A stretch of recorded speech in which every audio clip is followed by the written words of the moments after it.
La primera dimensión en la que debemos entender el terrorismo es como tal, como una forma de acción política que recurre a las herramientas que pueden provocar más terror en la población, de manera que ésta se siente intimidada, se siente insegura, se sienta afectada ante una ante una determinada situación política frente a la cual potencialmente podría verse afectada. Es decir, hay un gobierno frente al cual un grupo determinado comienza a actuar y para generar presión sobre ese gobierno se desarrollan atentados terroristas que buscan desestabilizar, pero sobre todo generar temor en la población, ¿no? La base del terrorismo está en su propia denominación, está en el temor que puede causar en la población, en la incertidumbre y en el miedo, y la sensación sobre todo de impotencia por parte de que generan las incapacidades de acción por parte de los gobiernos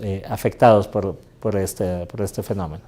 Hay terrorismos de diversa naturaleza, de diversa clase, y no existen terrorismos o formas de terrorismo que tengan su origen exclusivo en la religión o en la ideología o en ciertas formas de nacionalismo, sino que en realidad el terrorismo, como dije antes, es una forma de acción política. Entonces una organización va a tener una finalidad política, mientras otra va a tener una finalidad religiosa.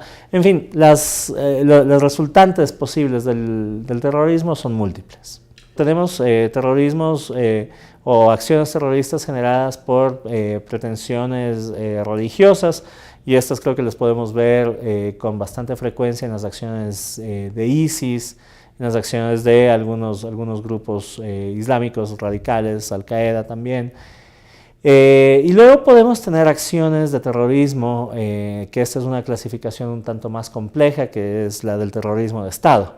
Y estoy pensando en la Argentina de los años 70, de la dictadura del 76 puntualmente, donde el Estado sistemáticamente, reiterativamente, comete una serie de acciones en contra de su población para garantizar que la población tenga temor del propio Estado, y en función de eso se favorezcan las delaciones, pero en función de eso también se favorezca el orden de la población frente al Estado, reduciendo finalmente las capacidades críticas que podrían haber.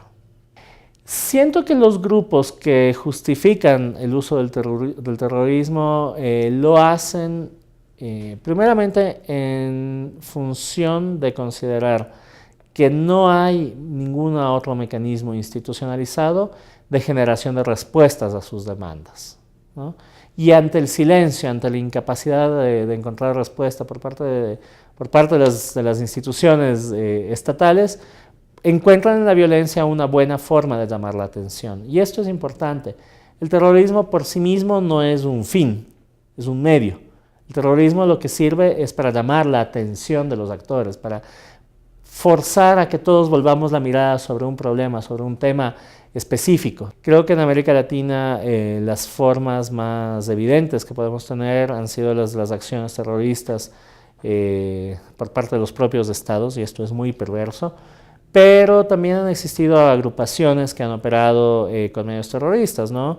El Movimiento Revolucionario Tupac Amaru, el Sendero Luminoso, las Fuerzas Armadas Revolucionarias de Colombia, el Ejército de Liberación Nacional en Colombia, por citar las referencias quizás más manidas, más comunes y también las más cercanas a la realidad ecuatoriana.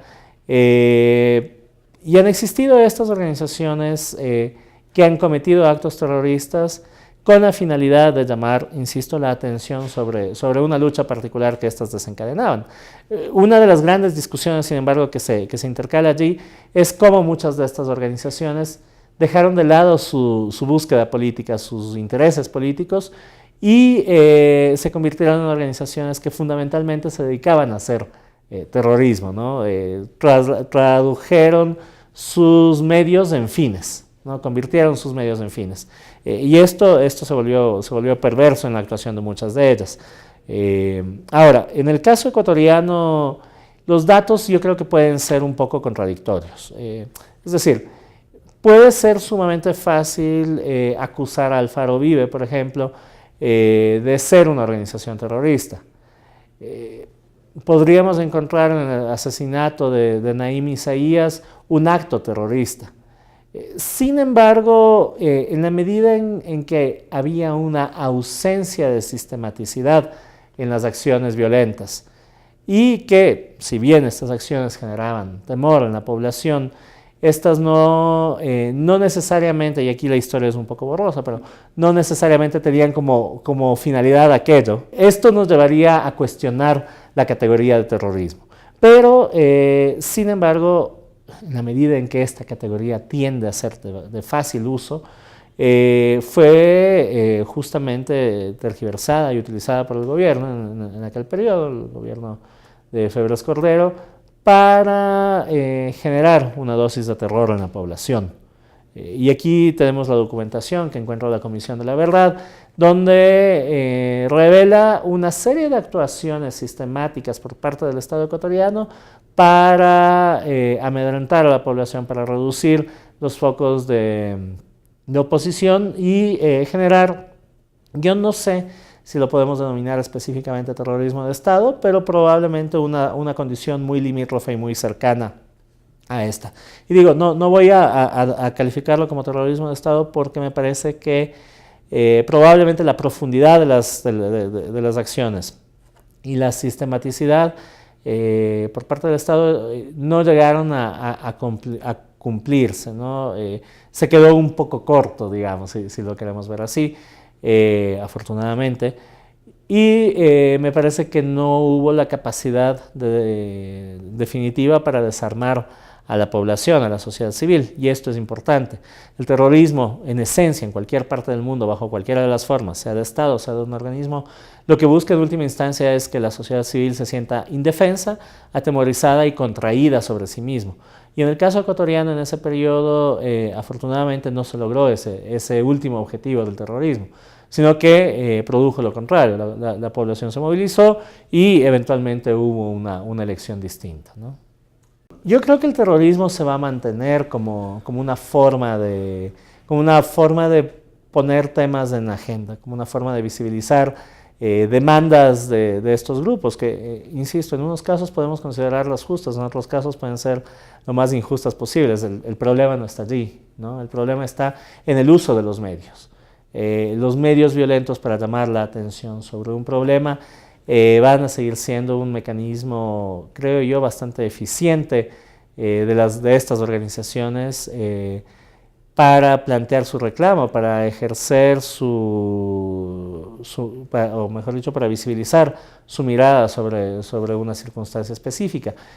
Ahí probablemente las formas de terrorismo van a cambiar. Es una nueva forma de terrorismo.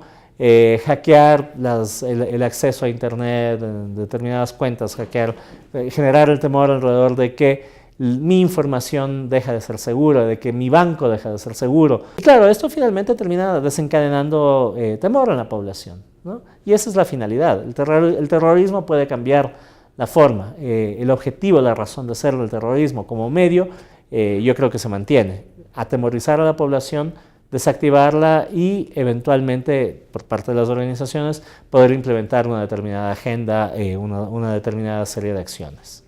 Me parece que la respuesta allí de los estados viene por este doble componente, un componente democrático fortalecido que tiene instituciones y que puede generar respuestas, y la otra que es la respuesta clásica de la seguridad, ¿no? El uso de la fuerza legítima que tiene el Estado.